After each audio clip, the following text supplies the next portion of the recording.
Doctor, hello to you. I want to begin by getting your reaction to the news that Alberta is lifting its remaining restrictions starting August the 16th. I mean, I think everybody feels like they've been punched in the gut. For so long, the enemy was the virus, and now it seems pretty evident that the enemy is the government. They want us to get sick. We're so confused as a population. Like, they're not going to be putting any protections in place, and they're not going to be testing for infections, and they're going to let people with COVID walk around. Like, when I tell people this story, their faces dropping. Like, that's not possible. You're lying to me.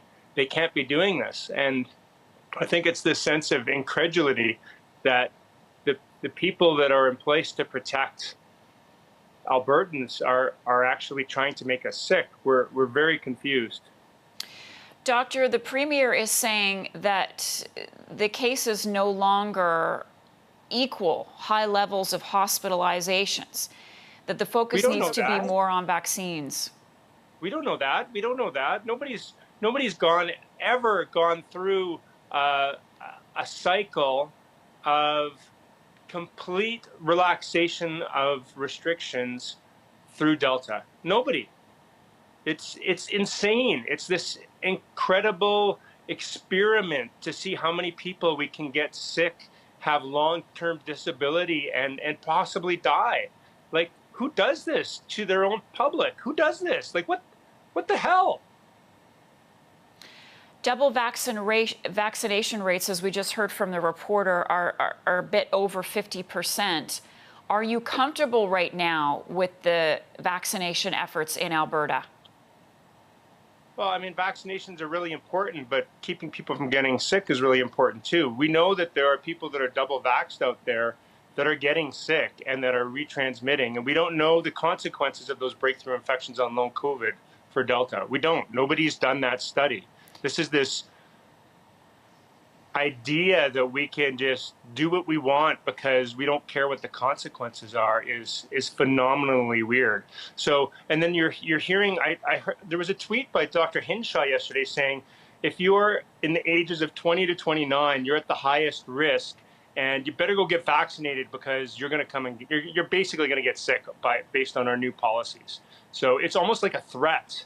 Is that really how we deal with with anti-vaxxers now? We threaten them with the chance of long-term disability? Like, there must be kinder ways of getting people to get a vaccine in the arm. Am I missing something? Doctor, I've interviewed you a number of times. I've never seen you this upset and angry. Well, I think I speak for the majority of Albertans going, like, what the hell? Like, we didn't sign up for this. We have this thing called a democracy where you vote in your representative for four years, and they represent you for 4 years. And at the end of that 4 years, if they've done a bad job, you get a chance of voting them out. But we're halfway through an election cycle, and our governments want to make us sick. So what do we do in a liberal democracy? Like, seriously, what's the answer when my children, any child under 12 is at threat? I'm at threat because, as a double vaxxed person, we don't know about waning immunity. We don't know so much about this disease.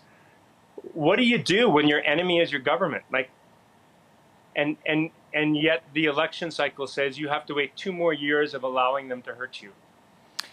Final question. What do you do? Last question for you this morning, and that is your hospital, is the healthcare system prepared for another whammy of COVID-19, especially as we get into flu season, Dr. Vipond?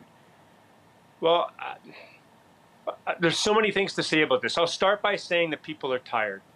I'll start by saying that when I go to work, there are beds that are closed because nursing staff mysteriously isn't there.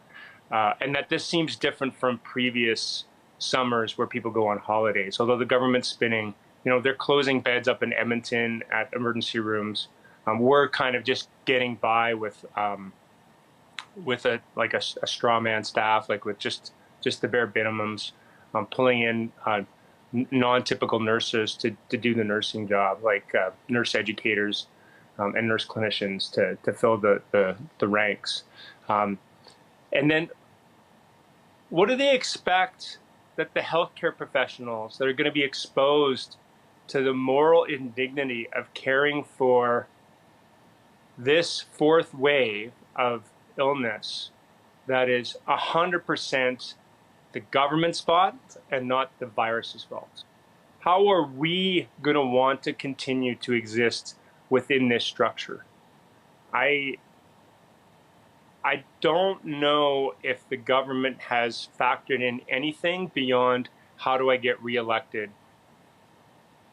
And they're not going to get reelected, but I don't know, other than the political calculation, what calculations were done for this. Like, this is really frightening times. It's you go through your whole life thinking the government's there to protect you, that the line in the Charter of Rights and Freedoms, it says everyone has the right to security of the person, and suddenly it's your own government that's taking away the security of the person.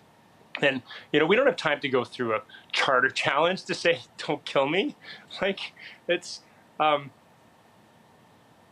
I don't know what to do. Like, tell me what to do. You look a bit defeated. Oh, we're not defeated. Like, okay, we're going to fight. Yeah. But just by this measure, I can see it wearing on you. Well, yeah. What do you do? Yeah. All right. Well, I'm really glad that you could speak with us about this today, and we'll talk with you again as we watch things play out. Dr. Joe Vipond, as always, again, we really very much appreciate your time. Thanks for having me on. Take care.